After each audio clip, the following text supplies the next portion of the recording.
Katrina, welcome back. Thanks for being here again. Oh, great to be here. Well, we had such a fun conversation on the root causes and the root drivers of cancer in our first episode, which I will make sure is linked in the show notes. If you guys haven't listened, it's phenomenal.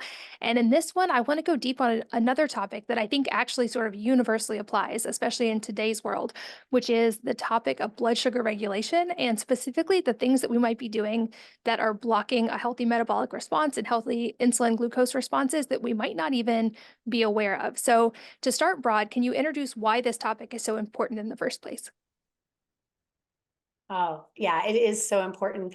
The blood sugar to me has a very special place in my heart because I had my own cancer diagnosis. And what I learned through that process and diving into the research and eventually becoming a practitioner is that blood sugar dysregulation is the root of all chronic disease.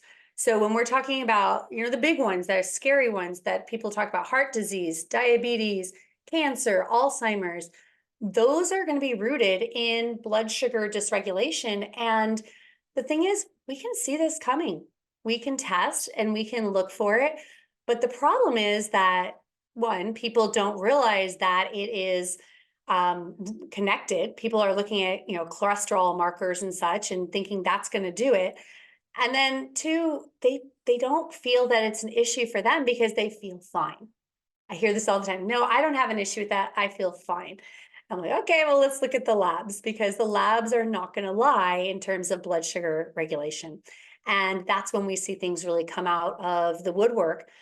And, for me, my dad has Alzheimer's. He is in a memory care facility. And it just breaks my heart to know that if I had known then, like 20 years ago, what I know now, maybe he wouldn't be there. And I wish for everyone out there that, we can do something and we can have better. Those tools are very easy to, get a hold of now with the information and the tools that we have. But it takes some intentionality. And I know I've seen varying statistics, but the most recent one I saw was upwards of 90% have at least people have at least one marker of some sort of metabolic dysfunction. So this is a huge widespread problem, no matter which statistic you go with, because they're all well above 50% of the population.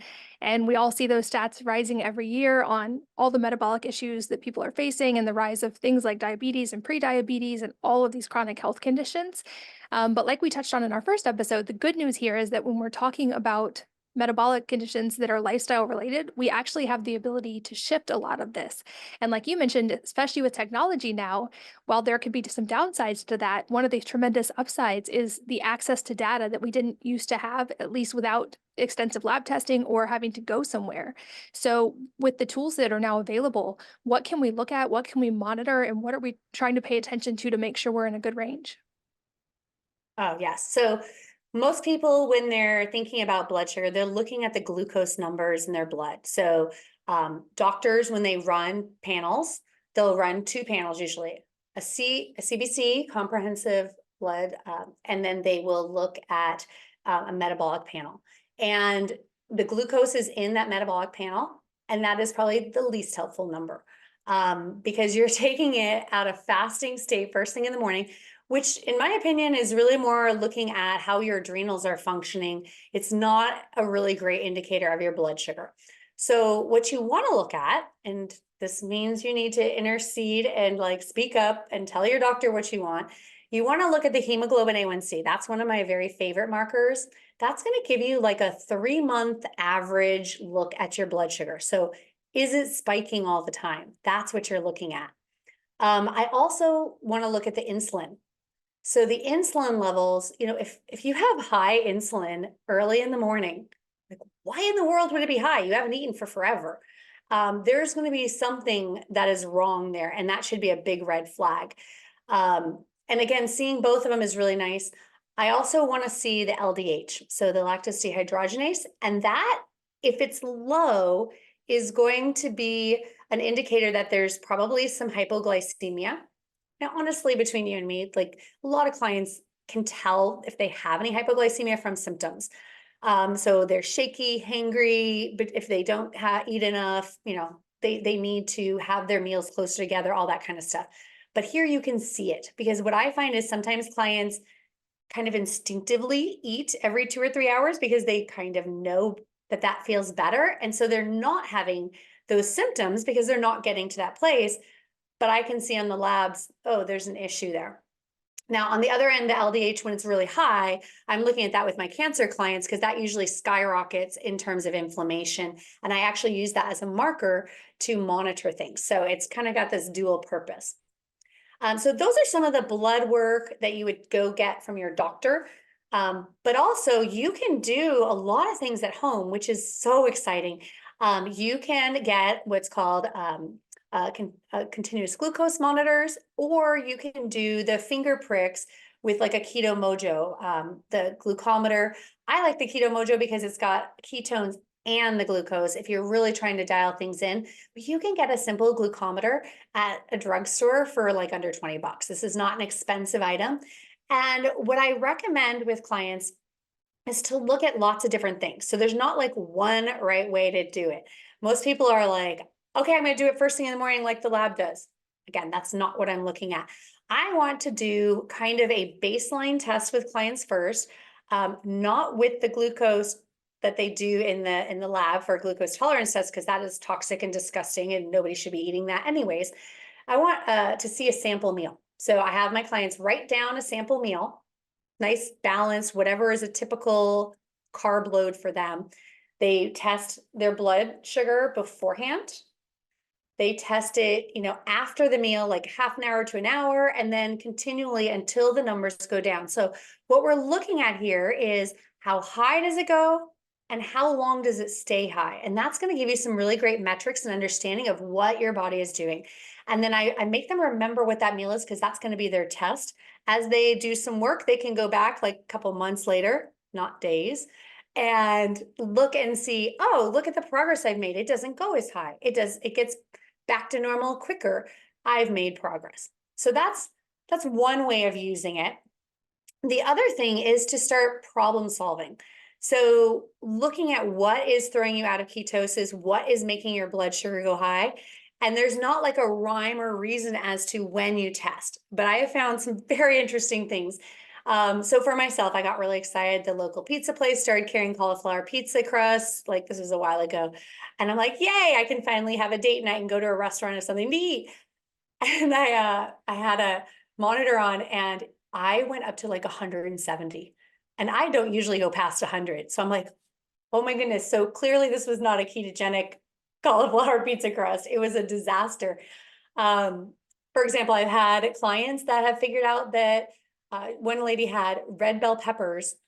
Again, not a bad food, super healthy, not a high carb food, but every time she ate them, she had some kind of a food sensitivity that made her blood sugar go crazy. And again, you wouldn't know this unless you tested. And then the most common thing that I see with clients is stress. So one of the things that will really throw off the blood sugar if you have some kind of stress. So, okay, if I have a fight with my daughter, husband's business partner, whatever, look at the blood sugar because a lot of times you'll be surprised at how crazy high it will go from the stress levels. And, so dialing in those and identifying them for yourself is a really great way to use those. I love that. And I love that you differentiate between that morning fasting glucose and throughout the day and what the actual response to food is. I do think that morning one can be great to let you know if you've got some cortisol stuff going on. But as you said, that's not going to be your most accurate if you're focusing on the glucose side. Though I have noticed as I addressed inflammation in my body and got my blood sugar very regulated, I now have a very steady fasting glucose between 75 and 80. But it was a journey to get there. And I also have a healthy response after food. I also think for anybody who hasn't tested this before, I always like to speak to, you might also see a glucose response from exercise or from sauna, and those aren't necessarily bad. In fact, those can be really healthy and good. And maybe you have even more insight on that, but I just always like to tell people, don't panic if your glucose rises when you're working out or when you get in the sauna. That's actually a metabolic thing happening that's positive. Are there any other things that are blocking that healing response? And then I want to also touch on inflammation in a minute. But I love that you brought up stress because I think that one is often overlooked. Like you could be doing everything quote unquote right. And if stress is a huge underlying factor, your body's going to be in a state of stress and it's going to reflect that. Oh, yes. I'm so glad that you brought up the exercise and saunas because those can be really confusing things for people, especially when, I'm telling them to do a sauna and they're like, it's screwing me up every time. And it's like, no, that's okay. Um, yeah, with the cortisol response that you're talking about overnight, that is really important to understand that all those hormones, whether it's insulin, cortisol, we're talking about sex hormones, thyroid hormones, we like to compartmentalize them and put them in separate little boxes, and they don't really do that in our body. They all interact and discuss things and work together. So that's just a really great example of what's happening there, where if your adrenals are, we'll just say, dysregulated, that is going to affect your blood sugar and vice versa. They're all intertwined. The other big thing that I see that is probably one of the biggest frustrations for my clients is the mold. So when clients have mold issues, mold toxicity, high levels in their body, this will screw everything up hormonally. And what I see is the client is doing everything right. They are eating like super dialed in, and they've got their stress levels down. Everything is perfect, so to speak, and they cannot get into ketosis to save their life. It's not them. And I hear so often people will come and they're like, yeah, I tried ketogenic diet, it didn't work. I'm like, okay, no, this is not that it doesn't work. This is not it's that you haven't dialed it in for you. So one of the biggest things is looking at the mold. And okay, so I work with cancer clients, and I'm just going to tell you, between you and I test every single client for mold. I have only had one client ever that didn't have toxic levels of mold. Like, that's how big of a driver it is for cancer. And again, so I see this connection because I'm working with all of them to get into a ketogenic state, and how often it will block the blood sugar, but it doesn't do it every time. So this is one of those things to kind of dial in. But once we get the mold addressed, the blood sugar does happy things and will go back into place. So I just like to emphasize that it may not be you. You may not be crazy. You may be doing all the right things, and there's still other things going on there. Are there like optimal ranges on some of these, especially the at-home tests that people can strive for, like sort of target goals that they're aiming for as they work on this? In terms of the blood sugar, Yeah, blood sugar or I know we talked about ketones in the first podcast about the cancer side. Are there kind of targets that are an ideal range that we're aiming for? absolutely. So blood sugar, so the glucose levels, whether you're looking at your lab ranges from the first morning fasted, or if you're looking during the day, ideally you want to keep it between 70 and 90. Now, if you've just eaten, it will go up. And the more metabolically flexible you are, the less that's going to happen. The more you're eating low carb, the less that's going to happen. So ideally, if someone's eating low carb, it's not going above like 100 even, if they're metabolically flexible. But you will see a rise, and that's not a bad thing necessarily. Now, the hemoglobin A1C I'm looking at, I want it to be like under 5-ish. Ideally, the lab ranges are very different. I'm sure your listeners are familiar with the fact that the lab ranges are an average of whoever is taking the test local to you. So I work with clients all over the country, and somebody's labs in Alabama are going to have different lab ranges than in Seattle. It's very weird. So we want to have a standard of what is acceptable. Now, the actual ketones, we want those to be in a nutritional state, which is about 0.5 to 2. Now, some people say 0.7, it's up for debate, but you want to get into the kind of like 1 point this or that range, ideally, to really be in a good, consistent ketosis. Now, if you're not dealing with a chronic health issue, cycling out and in is a great way to really improve metabolic flexibility. If you're dealing like I am with my clients in a therapeutic state, they need to get in there and stay there, and even get further into what we call therapeutic ketosis. So that's going to be higher, so 3, 4, and like you mentioned before, with a water fast, getting into like 6, 7, totally acceptable. And it actually feels really good when you're deep into it, because your brain lights up in a whole nother way because it thrives on those ketones. So those are just some numbers to look at if you're looking at home at what you should your numbers should be. And in the first episode, we talked about sort of the environmental triggers and the things that can sort of like create that stress in the body that can also block healing. And I would guess with blood sugar regulation, you've touched on this as well, that that can be a factor. We mentioned stress specifically, and of course, other things in our environment as well. But are there any things that we can do to help the body detox and to address that inflammation side? Because certainly in all of these podcasts and everything I've covered relating to chronic health conditions, inflammation is a recurring topic and definitely a seemingly huge one in today's world. Yes, it is. That's kind of like the basis of everything. And that's why I use the inflammation markers. So like the high sensitivity CRP, the SED rate, and that LDH to monitor cancer. And those are all inflammation markers. So with inflammation, I'm just going to state the obvious, and I'm sure your listeners are already well versed in this, but you want to get the inflammatory foods out first. And this is, I say the obvious, but a lot of people want to skip to like, what's a supplement I take?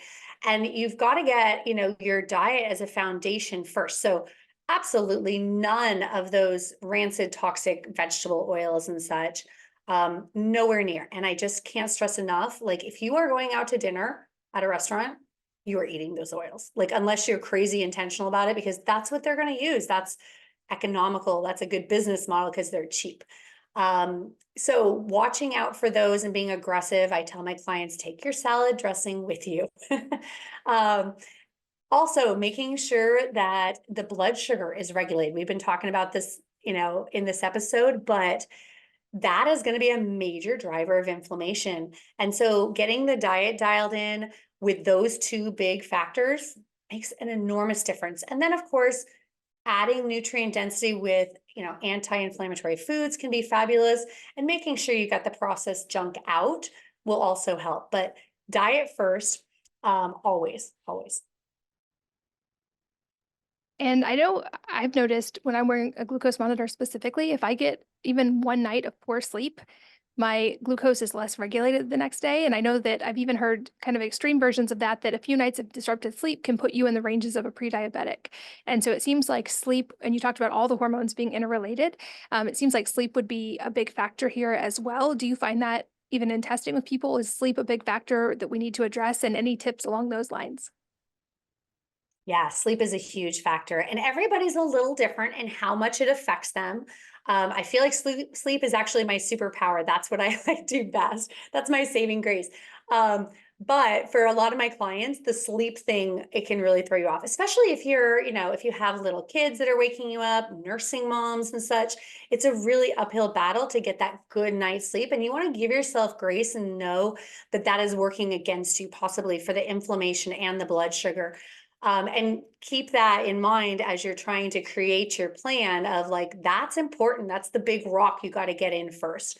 But the sleep is definitely, it's going to be messing with that adrenal circadian rhythm big time. And like I said, all those hormones are so intertwined with it.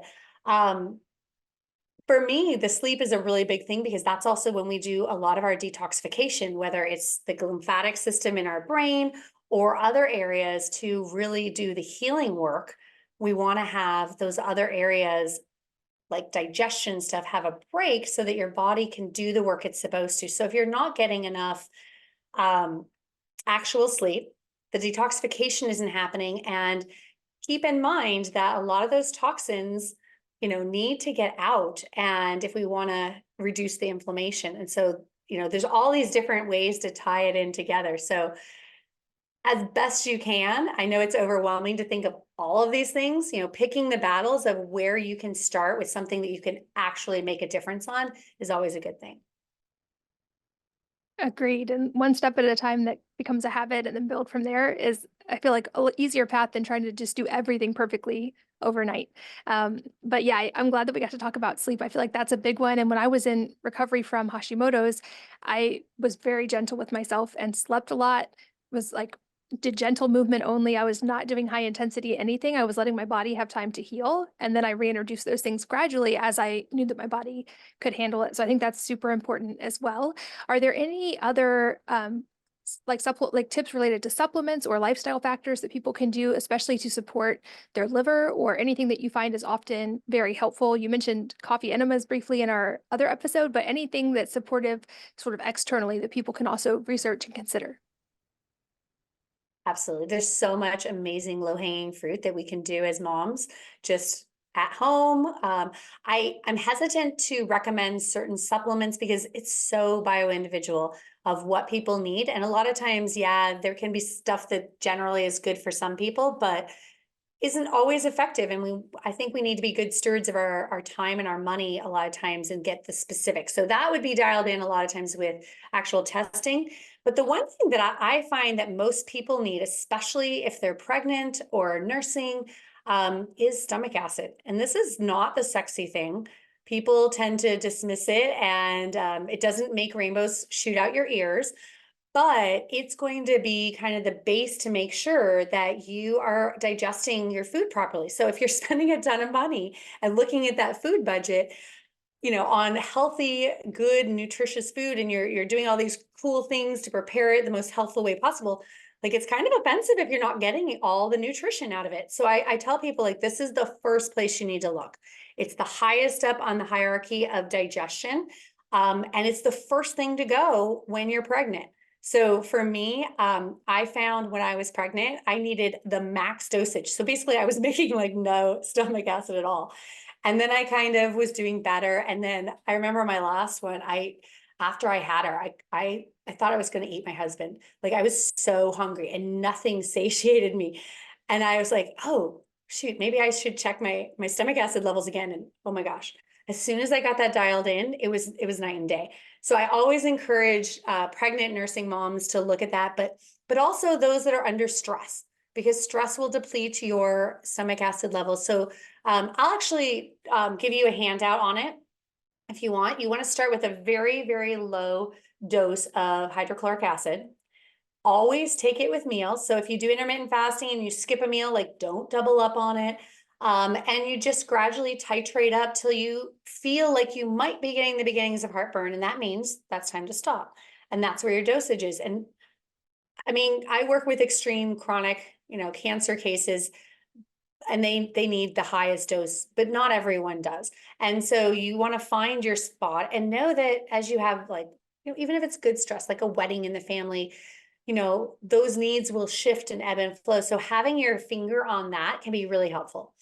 In terms of coffee enemas, those are one of my very favorite topics. So I'm so glad you brought that up.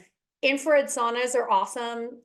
They're my favorite for detox, but that's a big investment. And if people don't have a big health condition, that may not be where they want to go right now. But the coffee enemas are so cheap, and the price of the nice stainless steel bucket has come down insane. I mean, I remember when I got mine, it was like $80, and they're like 20 or 30 now. So get a stainless steel one, get some mold-free coffee, like Pure or something. Again, no affiliates. I'm just letting you know. You want to look for mold-free because you don't want to add toxins in while you're trying to take them out. And depending on your health conditions, those can be something that you can do as much as every day. My cancer clients are usually doing that, or just randomly, but they have so many benefits. And when I talk to clients, usually they get that weird look on their face, and I'm like, no, listen, they're really amazing. So yes, they're helping with detox, and I can talk about the details on that. Yes, they will help move things along. That's so not the point of why I ever do them. But the cool thing is they will put you into parasympathetic. It's like a sneaky little backdoor, pun intended, way to get your vagal nerve stimulated. And for me and most of my cancer clients, we tend to be like sympathetic, stuck where we're like amped up all the time. And so to have something that is for detox, but then side benefit, multitasking, it also helps you calm down. Like it's such a blessing. And if I start to like lose it, mom's getting upset, I'll be like, okay, mom is going to go do a coffee enema. And my kids all know mom needs her time. And that's like my Zen place. I love my coffee enemas. And I think all my clients except one who had trouble holding them, which was a separate issue, have come back on some level and been like, Katrina, I kind of like them. Is that weird? I'm like, no, it's not weird. They're very helpful that way. I love that because I haven't talked much about those on the podcast yet, and it's something I've experimented with as well and found helpful, especially on water fast toward the end. I just feel like that's helpful to like help the body move everything it's detoxing while I'm not eating, and when digestion would normally be slow. And I also love that you brought up HCl. I feel like this is hugely underrated for how beneficial it can be, and it's very much sort of bioidentical. It's something our body naturally makes, and so this is not like an exogenous thing. We don't have to worry about it getting too much outside of that physiologic range, like you said, to listen to your body on. But it can be so, so helpful.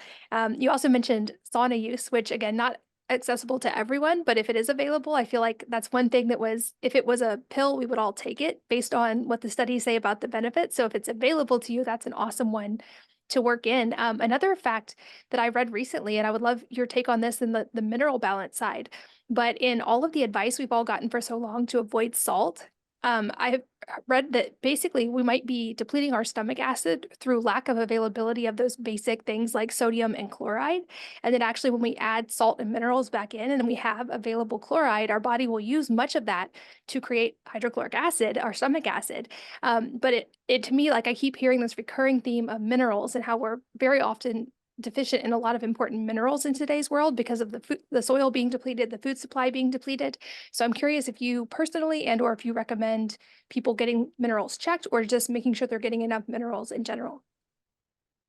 Yes, oh, that was a big one. So lots of work with minerals. So to circle back around with the HCl, here's the thing. Most people are not aware of that. If your stomach acid, the pH in your stomach is not low enough, no matter what minerals you're eating, you're not going to be able to absorb them, which is super offensive. So there's this negative spiral. You need things like the chloride and the zinc and everything to make the stomach acid. But if you don't have the stomach acid, you're not going to absorb the zinc and such, which is this negative thing, which is why it's nice to intervene. But the minerals, it's huge. One of the biggest areas that I see clients have a problem with is that when they start to shift, I'm shifting them usually to a ketogenic diet. And what happens is when your blood sugar goes up, then your body secretes insulin, and the insulin, we all know, you heard in high school, it tells the body to put the glucose in the cells, right? But it does a lot more. And when you have that insulin, it's also signaling the kidneys to retain the salt, to keep the sodium. So if you start going lower carb, which is, for health reasons, a lot of people have issues, you hear about keto flu and stuff, and a lot of that, not all of it, has to do with dumping the electrolytes because your insulin's not there to say, hey, hold on to the salt. So I am always telling my clients, please make sure you drink extra salt.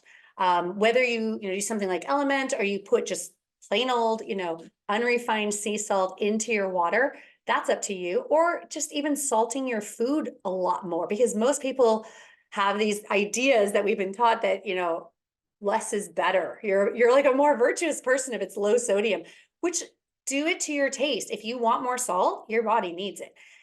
And then circling around, when you're talking about the infrared saunas and you're sweating, you are losing more salt because, if you lick your arm, you know that it's salty and you're sweating it out, and you need to have a lot more going in. So if people are doing the saunas, if they're doing low carb, like they're actually going to need that more.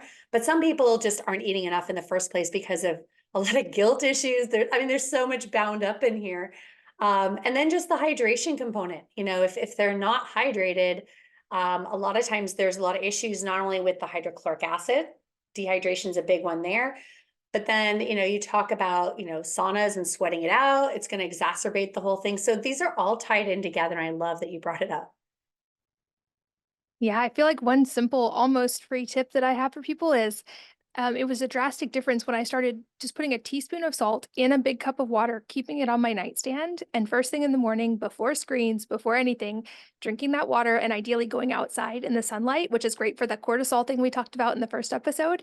I feel like that's almost free because salt is so inexpensive, and that's made a huge difference in my energy levels. And of course, there's so much at play there with losing water while we sleep, the hydration that you mentioned, and I feel like that just that salt in the morning helps so much. So that's one people can experiment with. If you haven't tried it, it's so simple, but so helpful. On that note, any other parting tips for the listeners today, and or where can they keep learning about this topic from you? Parting tips. I would say the biggest thing is just to re-harp on that hydration. Like you were saying, you lose so much moisture through your mouth, but a lot of people are just not taking it in the first place. They think they are, and again, most of my clients are very educated, very intelligent people. They've listened and done their research and stuff, but they'll come to me and they're not drinking alcohol, they're not drinking soda pop and teas and caffeine and stuff, but the thing they're doing is they're having a lot of herbal teas. And you want to be aware that most, not all, herbal teas are diuretic. So they're working against the hydration. And this is, they're coming in like, I'm taking this tea all the time and it's so good for me. And you want to make sure that you understand that it's going to be working against you hydration wise. Well, it may have a therapeutic effect, and then balance out which is the thing you need the most. So in terms of hydration, drinking it. And then since we're talking about coffee enemas, I'm just going to go here. A lot of times, especially when I'm nursing, I will do kind of like a inverse enema where I retain it with just good pure water, and you can actually put nutrients in that. So put it in, leave it in, and let it stay there if possible, because your colon's job is to reabsorb water. So that's one of the easiest, most effective ways to rehydrate. Make sure you get that water in. That is a new tip. Okay, and two. I've Oh not yeah, go tried that. ahead. So no, I was gonna say I'll put that in the show notes. That's a new tip for me too. I have not tried retention enemas. Oh my goodness. If I didn't have that when I was nursing, I could never get enough water in. It was always like this huge struggle. My kids were voracious nursers. So yeah, and two, you had mentioned where to find me. My website is cancerfreedom.com. You can find me on Facebook at Nutritional Pilates, which is the name of my book, and Instagram's just my name, Katrina Foe. And all of those will be linked in the show notes for any of you guys listening on the go. Katrina, thank you so much for being here. I learned so much from both of our episodes. It was such a joy to talk to you. Thank you for your time. Absolutely. It was my pleasure. And thanks as always to all of you for listening and sharing your most valuable resources, your time, your energy, and your attention with us today. We're both so grateful that you did. And I hope that you will join me again on the next episode of the Wellness Mama podcast.